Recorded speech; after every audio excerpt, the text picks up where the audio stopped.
So, today we're going to talk about a topic that we run into quite frequently, which is the feeling of being micromanaged. And this comes on both sides, both the management and the employees. Managers or leaders don't love the idea of having to micromanage people. And we often hear from staff members, I feel like I'm being micromanaged. So I thought it'd be great to unpeel this onion today as we talk a little bit about what does it mean to be micromanaged. So I have the definition of micromanagement up. It's to control every part, however small, of an activity. So this would literally be someone standing over your shoulder saying, point here, click here, do this, etc. Now, the idea of accountability, on the other hand, if we look that one up, I can only have one screen open at a time. Let's give the definition of accountability. The fact or condition of being accountable or responsibility. So we have to kind of think about this. I'm going to start on the manager side and go down the team side. So no one wants to micromanage people. It's actually a huge waste of time. But when there's failures to adhere to processes, procedures, or issues with work, it has to be addressed. And bottom line is, if someone is not following suit with how the agency believes something should be handled, this also has to be addressed. I don't want micromanagement confused with following a process. Micromanagement typically occurs when there's a failure to follow a process. So you have to identify if you're a staff member struggling with the idea you're being micromanaged, are you following the processes and procedures? Now, managers, a lot of times we dive in and micromanage because the processes and procedures are either not existent or unclear.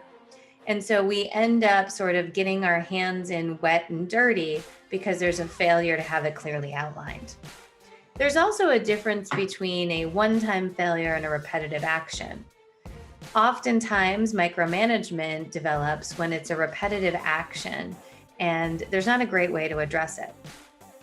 If we hop onto the team member side now, think of it this way.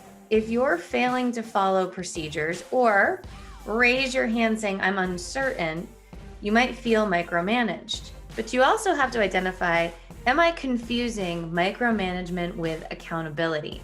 Because you might be thinking you're micromanaged, but really someone like your leader is holding you accountable. Accountability exists when there's a clear mission and vision.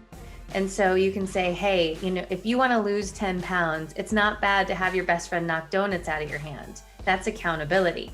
Now, if you didn't like that, you might be thinking, she's micromanaging my weight loss. Or she cares about your future and wants you to hit your goals. Sometimes we feel micromanaged when we're not in alignment with our goals. And this is something you have to step back and identify. Do you feel micromanaged because you want to do things your way and you have a different belief set than agency leadership? That's worth a conversation. But I think the word micromanagement comes around all too often. Embarrassingly often, it's the wrong word. The real word is, I don't want to be held accountable. I might not be following the processes. And on the leader side, it's, I don't have the processes.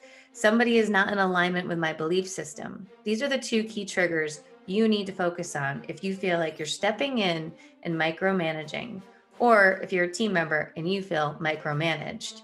Stop and take a deep breath. Is it accountability or micromanagement? And how can we fix the two?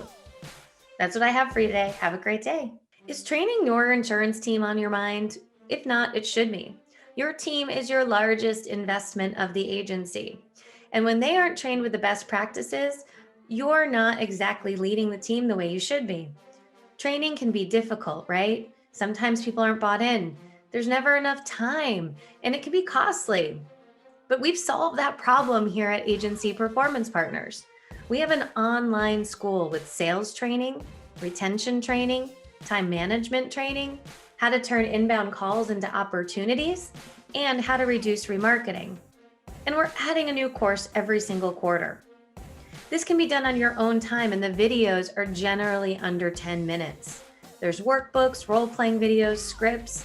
It's super interactive. For many agencies, they pop the video on during their team meeting and then use the discussion questions in the workbook, so you can take your team meetings to the next level. Oh, and did we mention cost? It's only $245 a month. And what that means is your team gets access to the subscription of training and all the trainings we add. Or if you prefer, we have some trainings you can buy outright. But not training your team, there's no excuse, because now we have a solution to an industry-wide problem.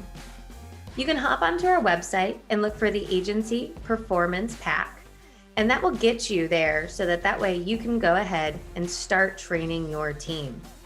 You can get your subscription right on our website and get access to the courses immediately. Each one even includes a manager section, and many of them include setup guides with AMS 360, Hawksoft, QQ Solutions, and Applied Epic. We're consistently updating those training guides as well. So, what's the excuse now? Just go over to our website, get started today. Any questions? Let us know. We're happy to help. But an untrained team is costing you, your clients, time, money, energy, and stifling your growth. So let's tackle that this quarter. Let's get it going. Hopefully, we'll be welcoming you as a new student in our school.